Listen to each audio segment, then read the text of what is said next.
Jubilee hills లో కాంగ్రెస్ అభ్యర్థి యొక్క నామినేషన్ జరిగింది. మరి ఈ నామినేషన్ ప్రదర్శన ఏ విధంగా ఉందంటే, సామాన్యంగా రాజకీయ పార్టీల నామినేషన్లు ఏ విధంగా చేస్తారంటే, ఆ నియోజకవర్గంలో ఉన్న కార్యకర్తలు మరి ఆ పార్టీకి సంబంధించిన వెల్ విషర్స్ అందరూ కూడా పిలుచుకొని నామినేషన్ చేసేది ఒక ఆనవాయితీ. కానీ ఇవాళ అంతర్రాష్ట్ర రౌడీ మూకాల ప్రదర్శన జరిగినట్టు జూబ్లీ హిల్స్లో నియోజకవర్గంలో, హైదరాబాద్లో ట్విన్ సిటీస్లో ఉన్న మాజీ రౌడీ షీటర్లు, ప్రజెంట్ రౌడీ షీటర్లు, నేర చరిత్రలు అందరూ కూడా ఆ ర్యాలీలో పాల్గొని బీభత్సం కత్తులు కటాలతోటి ఇలా ఎంత కనిపించినా కానీ పోలీసులు ఏమీ పట్టనట్టు, అంటే తమకి ఇది మా డ్యూటీ కాదన్నట్టు వాళ్ళ కళ్ళ ముందరనే కత్తులు కటాలు పట్టుకున్నా కానీ ఏమీ అనకపోవడం నిజంగా చాలా విచారకరం అని చెప్పేసి కూడా ఈ సందర్భంగా మీకు మనవి చేసుకుంటూ, మరి జూబ్లీ హిల్స్ ప్రజలు కూడా ఈరోజు ఆలోచించుకోవాలి.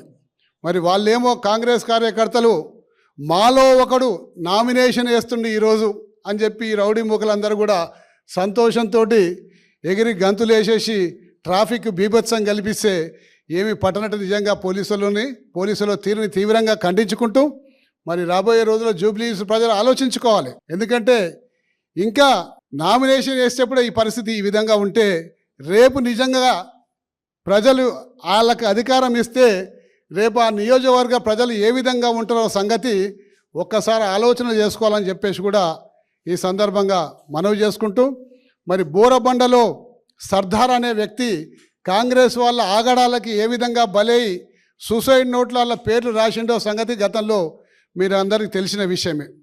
మరి ఆ రోజుల్లోనే కాంగ్రెస్ పార్టీ ఆగడాలకు ఒక మనిషి బలైపోతే మరి ఈరోజు పరిస్థితి ఏ విధంగా ఉన్నదో సంగతి ఒక్కసారి ఆలోచించుకోవాలని కూడా ఈ సందర్భంగా మీకు మనవి చేసుకుంటూ, నిజంగా కూడా అంటే ఇంతమంది నేర చరిత్రలను ఒక్క దగ్గర చేర్చిన ఘనత ఇప్పటిదాకా తెలంగాణ రాష్ట్రంలో, ఉమ్మడి ఆంధ్రప్రదేశ్ రాష్ట్రంలో ఎక్కడ కూడా లేదు. అది కేవలం జూబ్లీ హిల్స్కే నామినేషన్ ఇవ్వాల ఆ అవార్డు దక్కే అవకాశం ఉంది. కాబట్టి ప్రజలు మేల్కొనాలి, ప్రజలు చూడాలి.